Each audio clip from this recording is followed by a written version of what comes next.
it's the steroid era. Like, Literally. how do you account for that? So are you not letting anyone in that era in the Hall of Fame?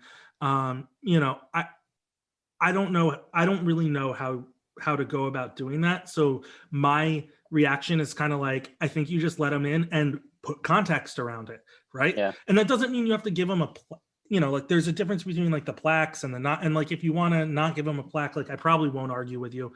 It's just hard for me. Like as with other things, there are multiple approaches here that I think could make sense. Um, but I also think like you want to go back to, you mentioned about Hank Aaron and his, you know, was never tied to steroids, but many people in his era use greenies, use amphetamines.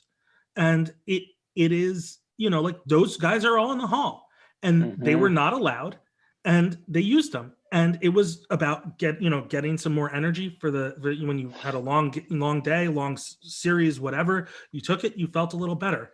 Okay, well that's, if you want to talk about effect, like that's a lot of how a lot of us use caffeine. You know, okay, are you?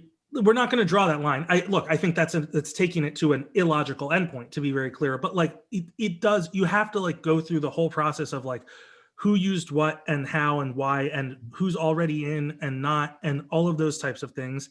And I think it just becomes like impossible for me to argue against steroid users being out. For me, other people are going to feel differently, and they might say expel the lot of them. And